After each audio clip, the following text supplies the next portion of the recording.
The Department of Planning, Monitoring and Evaluation is today launching the COVID-19 country report. So the launch is government's opportunity to reflect and report on the country's interventions and programs that we implemented in managing the COVID-19 pandemic to date. Our SABC reporter, Nosipho Mncube, is there. Let's cross over to her to find out a little bit more. I know she's also got a guest with her. Nosipho, good morning again.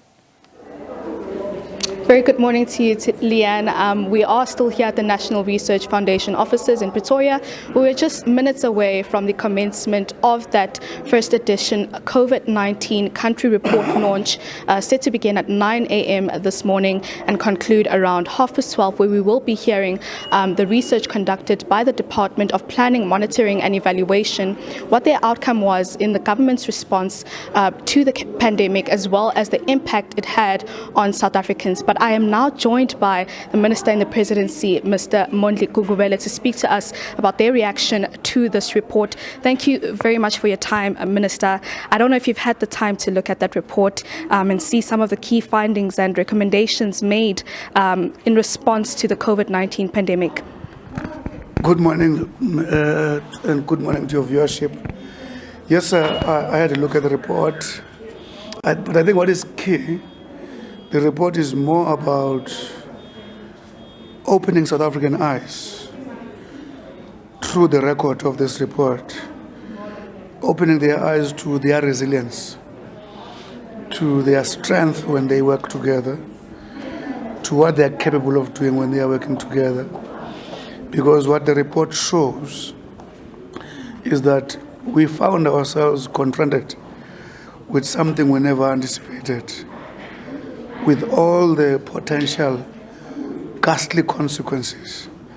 But how South Africans came together, governments, civil society, to actually agree on measures to work on, to minimize what could have been catastrophic, what you call situation. That's the essence of the report.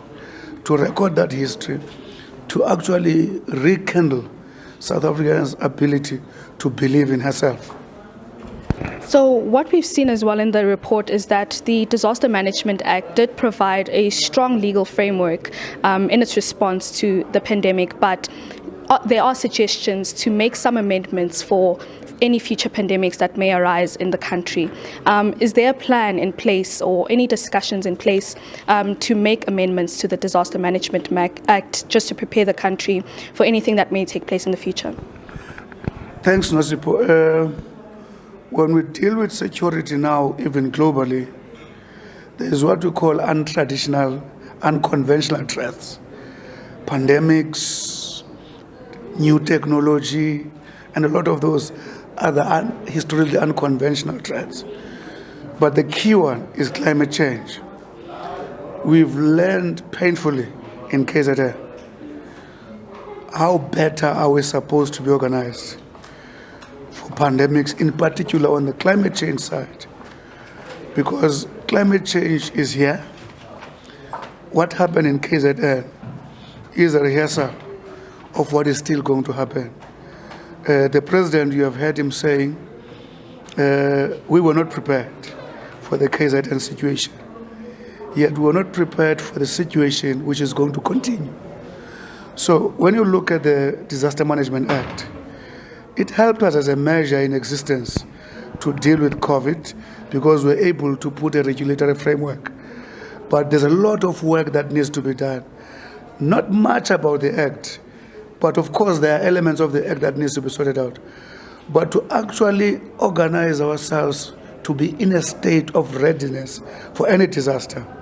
Because when a disaster occurs, in a day or two, you must have had what I would call interim assessment of the damage. You must have had in a short few space of time interim assessment, in articulation of an interim plan. And that interim plan is supposed to meant to deal immediately with what could be immediate damage or consequences as you prepare to repair what needs a lot of time to turn around. And in those areas we have been found around. You remember, for instance, we've been debating something of $1 billion. Something when you go to the books is clear and straightforward. But why was there a lack of common understanding between national, provincial, and local? Again, it's an expression of state of unreadiness. As I'm talking to you now, Minister Nkosazana, who is leading the disaster unit, together with ourselves as monitoring evaluation and all our colleagues, are accepting that better preparations for series of pandemics which are coming in ways, more than one, health, climate, we need to be better prepared, yes.